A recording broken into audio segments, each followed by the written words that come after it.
Hello दोस्तों। पिछले दो वीडियोज़ के अंदर मैंने लगन की बात की थी और मैंने कहा था लगन एक डिग्री होता है।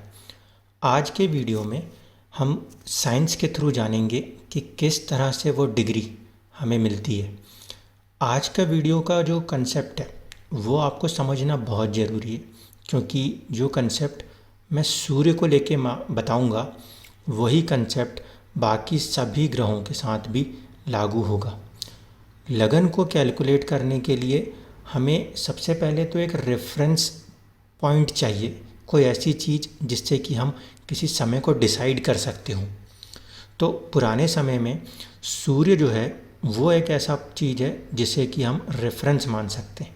वो अपनी जगह पे स्थित है और पृथ्वी उसके चारों ओर घूम रही है। इसके कारण हम हमेशा देखते हैं कि कुछ निश्चित समय अवधि के आसपास ही हमें सूर्योदय और सूर्यास्त होता हुआ दिखता है। यही कारण है कि कुंडली के बनाने में सबसे इम्पॉर्टेंट जो फैक्टर काम करता है वो होता है उस तारीख का सूर्योदय और सूर्यास्त। इस फिनोमिना को समझने के लिए मैं आपको कुछ 3D व्यूज़ दिखाता हूँ, जिससे आप समझ पाएंगे कि किस तरीके से पृथ्वी और सूर्य के बीच की ज्योग्राफी हमें वो लगन की डिग्री प्रदान करती है। इस समय आप वीडियो में जो देख पा रहे हैं इसके अंदर हमने जो प्लेस है वो कंसिडर करी है दिल्ली, और दिल्ली की प्लेस को कंसिडर करा के हम अर्थ के रोटेशन को देख रहे हैं। अगर आप ऊपर ध्यान देंगे तो जैसे जैसे पृथ्वी घूम रही है वैसे वैसे यहाँ पे आपको महीना बदलता हुआ नज़र आएगा। अभी आप देखें ये सितंबर हो गया। तो जब धरती रिवॉल्व करती है यानी कि सूर्य के चारों तरफ घूमती है तो पृथ्वी के ऊपर मौसम बदलता है। जब ये चीज़ हो रही होती है तो इसके अंदर एक बहुत ही महत्वपूर्ण घटना घटित हो रही होती है। वो घटना कुछ इस तरह की है। जब पृथ्वी सूर्य के चारों ओर घूमती है तो वो एक समय पर उसके सबसे करीब आ जाती है और एक समय वो सबसे ज़्यादा दूर हो जाती है। इसमें आप देख पाएंगे कि 147 मिलियन किलोमीटर सबसे पास की दूरी है और 152 मिलियन किलोमीटर सबसे अधिक दूरी है। अब इस वाले ही ग्राफिक्स से मैं एक आपको बात समझा देता हूँ। जब दूरियाँ कम होंगी उस समय ग्रेविटेशनल फोर्स दो बॉडीज़ के बीच में सबसे ज़्यादा होगा। इसीलिए जब 147 मिलियन किलोमीटर्स की दूरी के आसपास सूर्य और पृथ्वी रहेंगे, इस समय सूर्य का प्रभाव ग्रेविटेशनल पुल के कारण बहुत ज़्यादा मिलेगा। इसी पॉइंट को जहाँ पे ये डिस्टेंस 147 मिलियन किलोमीटर्स होता है, उस एग्जैक्ट पॉइंट पर हम सूर्य को उच्च का मानते हैं, यानी कि सबसे हाईएस्ट स्ट्रेंथ का मानते हैं, क्योंकि उस समय उसका ग्रेविटेशनल फोर्स पृथ्वी के ऊपर सबसे ज़्यादा होता है। जिस समय पृथ्वी सूर्य से सबसे ज़्यादा दूर होगी, जहाँ 152 मिलियन किलोमीटर्स आपको देखने को दिखाई दे रहा है, उस पॉइंट के ऊपर पृथ्वी और सूर्य के बीच की दूरी सबसे ज़्यादा होगी और ग्रेविटेशनल फोर्स सबसे कम होगा। इस पॉइंट में जो राशि मेंटेन होती है उसे हम नाम देते हैं लिब्रा। अब एक कॉमन सेंस है कि पृथ्वी जब सूर्य से दूर जाती है तो वो शनि, जो कि हमारे सौरमंडल में सबसे आखिरी ग्रह है, जो हम एस्ट्रोलॉजी में बात करते हैं हम शनि तक ही बात करते हैं, क्योंकि उसमें एक अमाउंट ऑफ मास है जिसके कारण वो ग्रेविटेशनल फोर्स अर्थ के ऊपर दे सकता है। उसके आगे हम जाएंगे तो यूरेनस, प्लूटो, इनको हम एस्ट्रोलॉजी में, भारतीय एस्ट्रोलॉजी में कंसीडर नहीं करते। तो जब पृथ्वी सूर्य से अपनी सबसे दूर 152 मिलियन किलोमीटर की पोजीशन पर होगी, यानी कि लिब्रा साइन या तुला राशि में होगी, उस समय उसकी शनि ग्रह से दूरी जो होगी वो सबसे कम होगी। इस वजह से जिस समय पृथ्वी सूर्य से सबसे ज़्यादा दूर होती है उस समय हम शनि ग्रह, जो कि हमारे सौरमंडल में सबसे आखिरी ग्रह होगा, उसके प्रभाव को सबसे ज़्यादा मानेंगे, क्योंकि उसका ग्रेविटेशनल फोर्स पृथ्वी के ऊपर सबसे ज़्यादा होगा। इस वाले वीडियो से आप इस बात को समझ सकते हैं कि ग्रह का उच्च और नीच होना उसकी दूरी पर निर्भर करता है पृथ्वी से। वो अगर पास है तो उसको हम उच्च मानेंगे, जब वो दूर जाएगा तो उसे हम नीच मानेंगे। अब इस रेवोल्यूशन को हम समझ रहे हैं कि जो पृथ्वी है वो रिवॉल्व हो रही है। इस कंसेप्ट ने हमें दो चीज़ें दी हैं, एक उच्च और नीच का कंसेप्ट, और दूसरी चीज़ जो हमें यहाँ मिलेगी, ये जो पूरा 360 डिग्री का हमें एक सर्कल रोटेट होना होता है, इसमें हम अपने 12 राशियों को बनाएंगे। ये जो 12 राशियाँ बनेंगी वो 360 डिग्री के बेस पे बनने के लिए एक राशि जो होगी वो 30 डिग्री की बनेगी। अब मैं वापस आता हूँ अपने इस वाले वीडियो में। अब यहाँ पे हम देखते हैं कि दूसरा फिनोमिना इसके साथ क्या हो रहा है। जिस समय ये पृथ्वी सूर्य के चारों तरफ चक्कर लगा रही होती है, उस समय अगर आप ध्यान देंगे तो जो ये येलो लाइन आपको दिखाई दे रही है जहाँ पे मेरा पॉइंटर कर्सर है, इसकी मूवमेंट हो रही होती है। आपने हमेशा सुना होगा दक्षिणायन और उत्तरायण। उत्तरायण मतलब जब सूर्य नॉर्थ डायरेक्शन की तरफ जाता है। ज्योग्राफी में हमने हमेशा पढ़ा है कि एक होता है ट्रॉपिक ऑफ कैंसर और एक होता है ट्रॉपिक ऑफ कैप्रिकॉर्न। तो जिस समय पृथ्वी के रेवोल्यूशन के कारण सूर्य ट्रॉपिक ऑफ कैंसर की तरफ जाता है, हम उसे उत्तरायण मानते हैं, यानी वो गर्मी का समय होता है जिस समय फसलें पकती हैं। और क्योंकि फसल पकती है तो हमारी जो खेती के बेस हमारी इकोनॉमी थी उसमें उन्नति को दर्शाया जाता है उत्तरायण के कंसेप्ट से, जिसे हम कहते हैं कि देव जाग गए, यानी हमारी मनोकामनाएं पूरी हो रही हैं। जिस समय ये सूर्य की मूवमेंट ट्रॉपिक ऑफ कैंसर से ट्रॉपिक ऑफ कैप्रिकॉर्न की तरफ होने लगती है, उस समय हमारी पृथ्वी, हमारे इंडिया के पॉइंट ऑफ व्यू पे हम देखेंगे तो यहाँ पे धीरे धीरे करके ठंड का मौसम आना शुरू हो जाता है।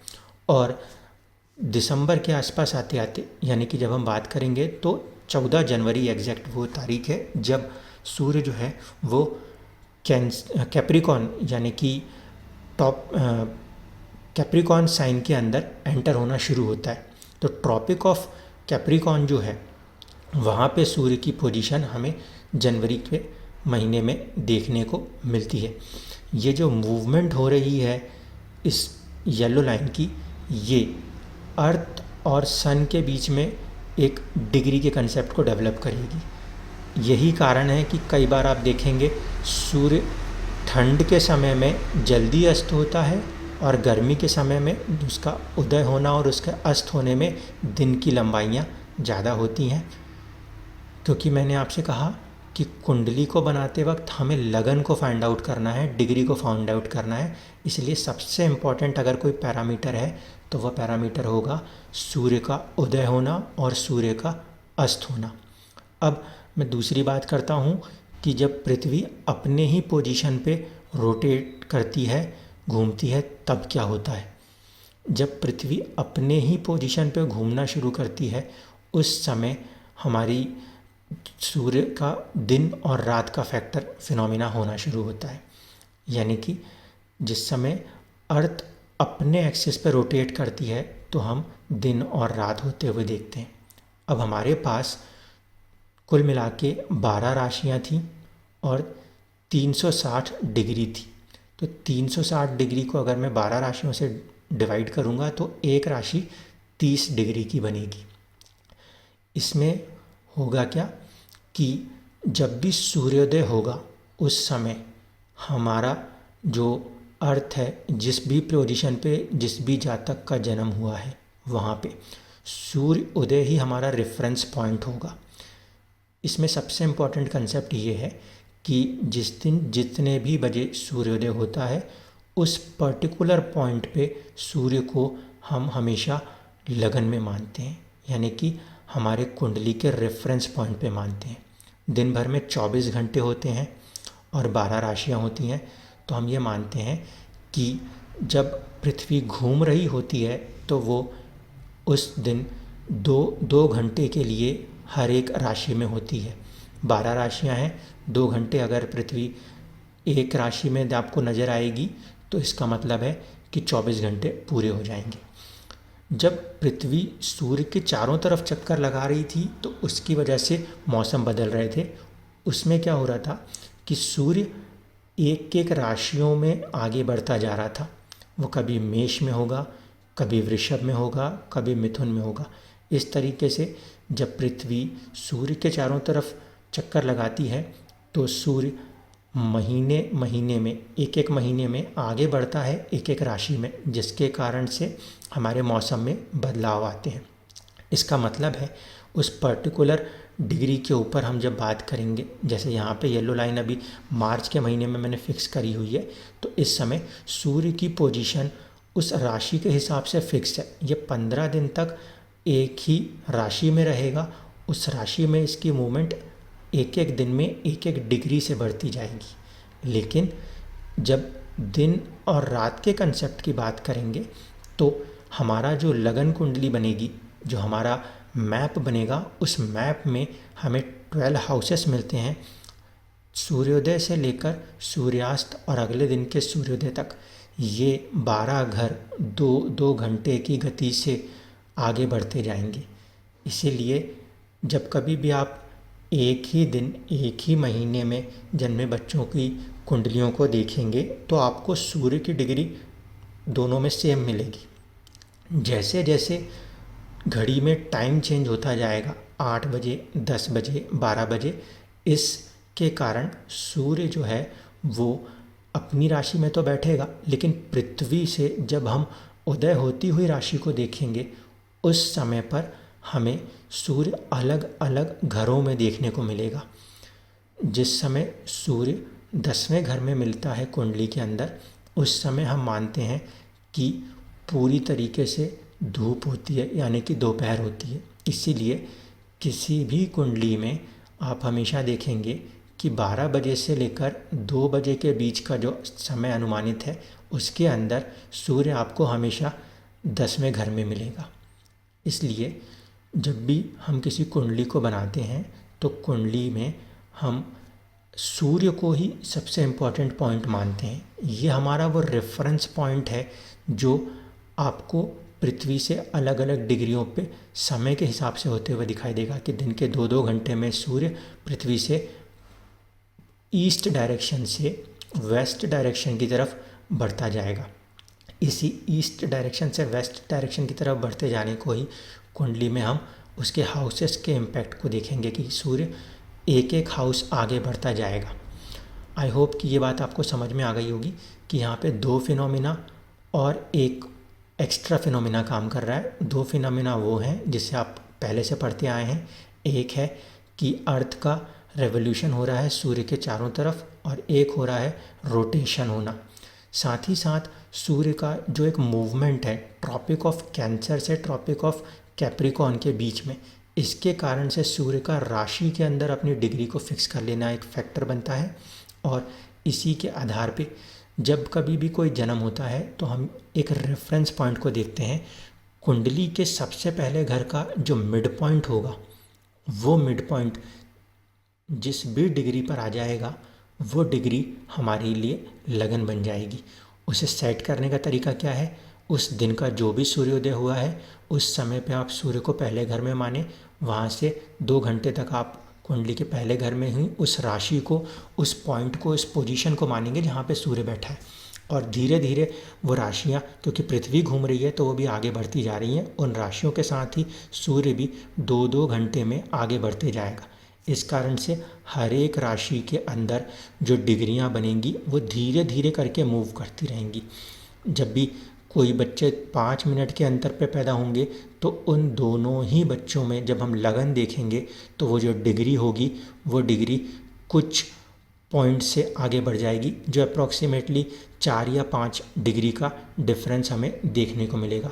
वो डिफरेंस आपको राशियों में नजर आएगा, क्योंकि सूर्य की राशि फिक्स है, उसके घर आगे बढ़ते जाएंगे तो उस पर्टिकुलर पॉइंट पे, रेफरेंस पॉइंट जो हमारे लिए है, जो कि कुंडली का पहला घर का मिड पॉइंट है, वहाँ पे राशियाँ हमेशा चलती हुई नज़र आएंगी और उनके अंदर जो भी डिग्री मिलेगी वही डिग्री हमें लगन के तौर पे देखने को मिलेगी।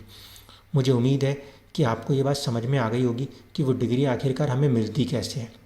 ये सबसे क्रूशियल, सबसे इम्पॉर्टेंट कंसेप्ट है, क्योंकि वही डिग्री अब उस पूरे कुंडली के अंदर बाकी सभी घरों की पोजीशंस को डिसाइड करेगी और उसी के आधार पे पूरी कुंडली के एनालिसिस बन पाएंगे। आई होप कि मैं अपनी बात आपको अच्छे से समझा पाया हूँगा। Thank you.